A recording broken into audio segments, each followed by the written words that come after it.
Alright guys, this is where y'all pick a card pile and I will tell y'all's week ahead. So, pick a card pile if y'all haven't already picked one, push pause and we'll get started.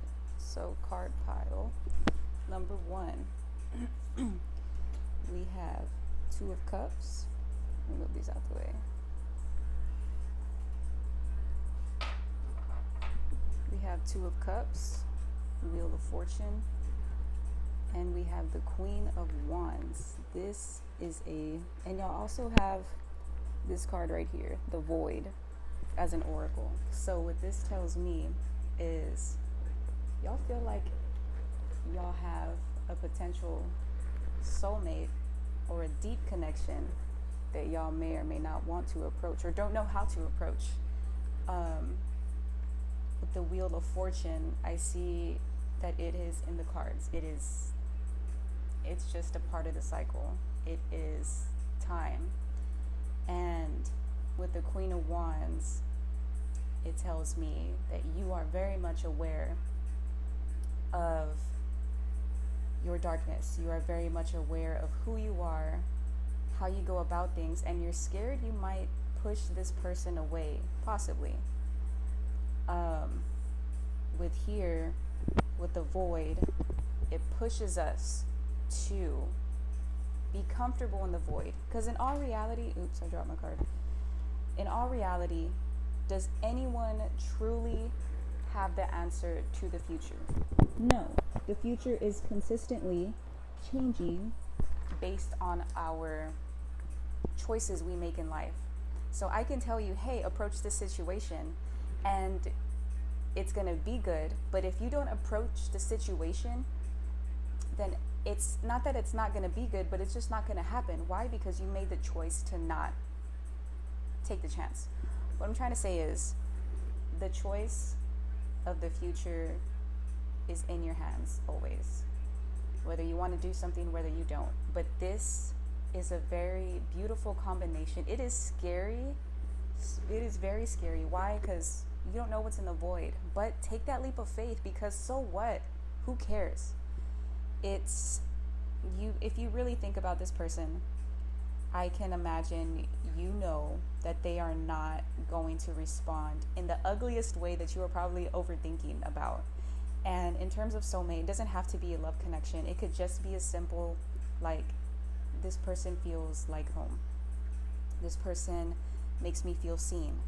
This person makes me question the important things, question important aspects of my life that I kind of forgot about. So take that leap of faith, trust yourself, and just do it. Just trust yourself. Trust yourself. If you really think about it, everything's the void. The whole future is the void, because you never know. Everything's based off your decisions. You can pick whatever timeline you want. You want to hop on that timeline? Cool. If you don't, that's cool too. What is going to happen is going to happen. What's not is most definitely up to you. So take that leap of faith. I'm scared. I'm never scared. Okay, so this Page of Cups, Page of Wands, Ace of Pentacles. This is new emotional offerings. This is new passionate offerings. This is new material gains, or new material offerings that you could possibly have a material offer coming in. And what I'm getting out of this is it's telling me to pause and reflect, and is this really worth it? Is the offer that is being made repetitive? Is this a situation that keeps coming up in your life that just no longer serves you? Is this something, it's kind of like a vicious cycle, but it's not vicious. You're kind of choosing whether you are able to stay in this dynamic or not. I hope this thing is recording my audio, because this is a new mic. Anyways, so I want you to understand, I need you to know that the choice is always yours. Choice is always in your hands. And I have a feeling that some of you are going to pick every single pile, and it's going to just hit you in the face. So an offering is being presented. Seems like an offering of an individual who is possibly a fire sign or has very fiery energy. And by that I mean like they're just very passionate, I guess. They could be short-tempered. They have a little maturing to do. They're going to present you with an offer. Know that, take the time to reflect on it. Take the time to see if this is what you emotionally want. Take the time to see if this lines up with you and your child. Take the time to see if this offer, it seems like these two energies are the same. This right here. And it seems like this is a whole other thing. There's like specific people in my collective who have children that I feel these two are together, and this is their baby here. So is this lining up with your values here? Is this lining up with who you are, who you want, who you are trying to be, where you're trying to go? Does this individual and this offering, is this thing worth it? Reflect on it. Is this a cycle you want to get caught in? Again, is this something you want to do? Again, know yourself, love yourself, put yourself first. Your kid is going to fall in. Your kid always falls through, like with your plans. That actually, I worded that wrong. Anyways,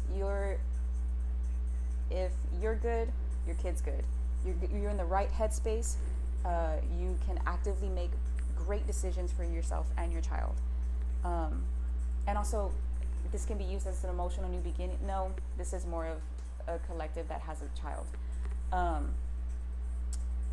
So, yeah, is this worth it? You tell me. Is this something that you want to do? Because if I'm reading this collective correctly, which I know I am, it's going to lead in a lot of unnecessary fighting, unnecessary disagreements, and I can already see that that is something that you are very accustomed to, very used to. So, how about if you are having trouble reflecting, if you have no time, there's cards that we can look up. So right here is the swan. We have the swan, beautiful swan. Look at that. Let me see if it can catch. So, swans. Call upon a swan. Get that energy in there of the swan. Know that you are taken care of. Oops. Know that you are taken care of. In every aspect, you are continuously going to have offers. You are going to continuously fall into the wheel of life. You are going to love life. I promise you. Just make the decision that's best for you, that is going to fulfill you. Who cares about monetary anymore? Monetary is so easy to gain. Does this fulfill you? Does this bring you passion? Does this bring you life? Is this for your highest good?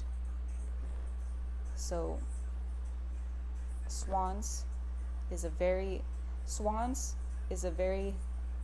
are very helpful companions when doing reflective work, as they encourage us to be gentle with ourselves, reminding us that transformation is always possible. She asks you to examine how you treat yourself when doing internal work. Is it a sense of shame or harshness? Do you approach it with a sense of wonder or gentleness? Call upon the spirit of swan to hold loving space for you and to guide you in cultivating tenderness toward yourself. So be gentle with yourself. Don't be so hard on yourself. I can see that this collective, you are trying. And unfortunately, I can see that you are trying too hard. If something's not working, don't do it harder. It's just not working. So Give yourself grace, give yourself compassion, give yourself honesty and like, hey, I actually tried. I did my part. It's time to make the best decision for me. So that is card pile. Oh, actually, and if you cannot, if you're a busy person, if you're a busy individual, I'm going to say, do not stress out.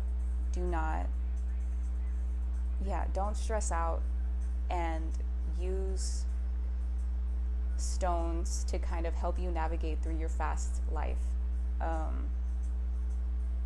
Life's busy, time flies, and don't take all the burdens yourself.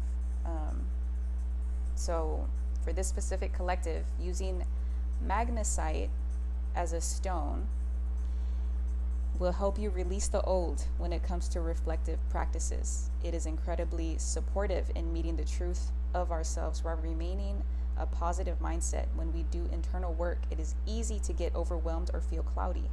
But magnesite teaches us how to continue to do our work while remaining clear. Not only that, magnesite helps us penetrate the layers of our own defenses, allowing us to reach the root of an issue. Call upon magnesite when you need help doing your work in a productive or easeful place. So you also don't even have to buy magnesite. You can just call upon it. Don't know what color magnesite is. I'll probably look it up later. And then I'll post it. What happened to that boy? I'm listening to Southern classics in the background. So yeah. Okay, that is it for that collective. We'll move on to the next collective. What we got. Let's remove this. Now we have card pile tray. We have, let's move this over here.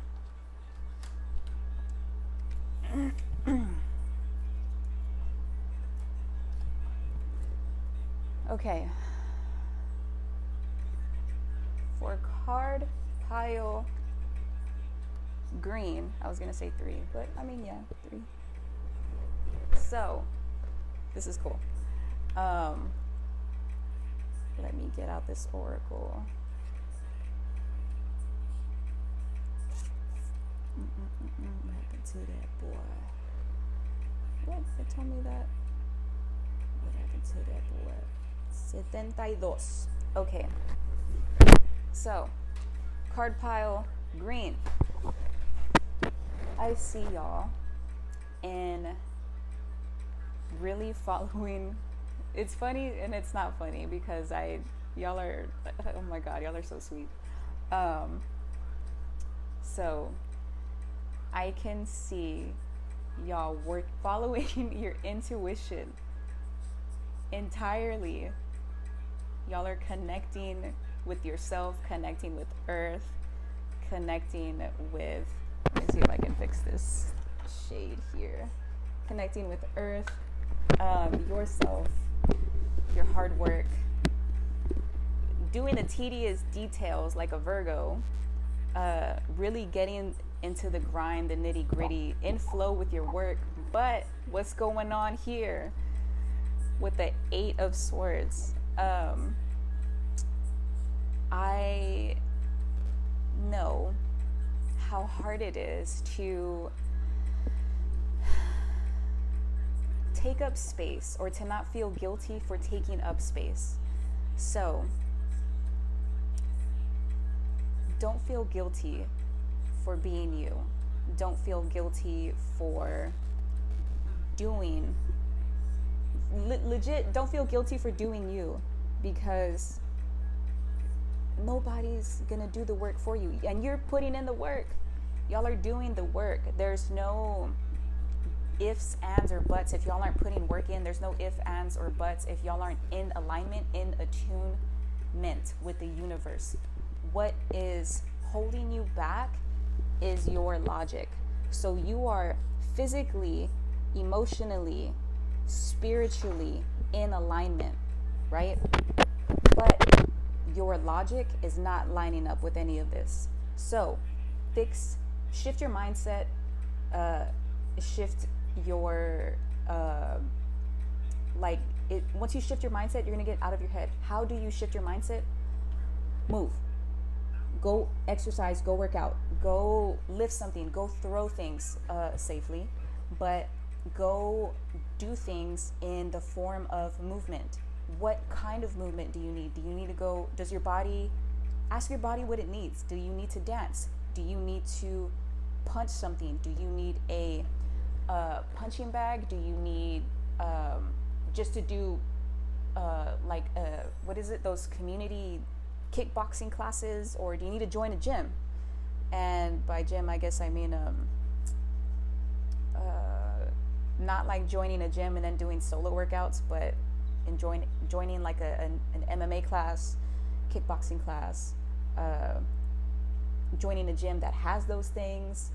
My gym has those things, so that's what popped up. But in order for you to get alignment with all this, legit, just move. And if you are called to move, like, hey, I need to start doing solo workouts at like 2 a.m, go do it. As long as you're safe, just stay safe. If you are called to implement routines, just go do it. It's for Carpal Green, like, y'all's fix is an easy fix this week. Y'all are so sweet. I don't know. I do want to know, like, the people that I get for this, because y'all are, oh my gosh, y'all are so kind. So I hope this helps. I hope this makes sense, and let's think more into the snake, Slytherin snake, the snaky snake. Okay, so I'm also reading off the book of the Oracle, so this where I'm getting from. I'm not channeling that. So snake. Just about every culture in the world has feared and revered the snake. I hope I pronounced that correctly. They have become a powerful symbol of rebirth and transformation due to shedding of their skin. But there is so much to learn about the snake, especially from how it slithers. Slytherin snake. It has taken science a long time to understand how a snake moves, and moves fast without legs. Initially, it was thought that they use their immediate environment to propel themselves, i.e. pushing off rocks. Oh, wow. You know, what if? No, okay. But eventually, it was revealed that they use their scales to create friction with the Earth's surface, even tiny grains of sand, and that friction, combined with contracting their powerful muscles, pushes them forward. We can call on snakes as a teacher for using the friction in our life as an opportunity for movement. The herb or the flower used for the movement is a dandelion. Dandelion has got a reputation of being an annoying weed, but in reality, this little plant packs a powerful punch. It is loaded with vitamins and minerals: vitamin C, fiber, potassium, iron, calcium, magnesium, zinc, and phosphorus, just to name a few. Holds incredible medicine for our digestive system, in particular our stomach, liver, and pancreas. Supports us by stimulating the function of each organ while simultaneously detoxifying. In other words, it gets things moving. Emotionally, dandelion can support us in the same way. It can remove toxic imprints within your subtle bodies and attune you to a vibrant, empowered state. The stone for this is fire opal. So earlier when we talked about, hey, change your mindset, align it up. So the way I view people who get stuck in their heads, these people are the most the illest problem solvers to me. Why? Because look at all them, look at all that logic, look at all them swords, look at all that sword energy. That's air, that's movement, that is you. How do I say it?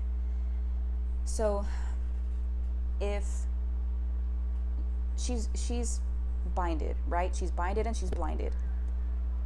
Is this woman aware that there is swords next to her? I don't know, but we do know. I would say she doesn't know yet, but she knows that there's swords around. Does she know how to use these swords? She can, since they are ground, the swords are in there. They're penetrated in the earth. If she knows that these swords aren't flying around, right? That they're not about to attack her. She knows that they are still in the ground. She can be able to use that, right? She can hop her body over to one sword and untie herself. She can use this, but unless she does not know that these swords are her allies, then they are going to be her enemies. She's not going to be able to take advantage of this. So use your logic to empower yourself. Use that how? Through movement, like we just said. So anyways, guys, that is going to be your weekly reading for everyone. I hope, actually, I know y'all are going to have a beautiful week. We have nothing but beautiful things coming. Stay tuned for I'm going to start posting weekly card piles, so stay tuned for your next week, and let me know if this is helpful and how to navigate it, how to navigate these waters, and how to ride the wave. So be gentle with yourself, be kind, and yeah, keep it going, stay steady.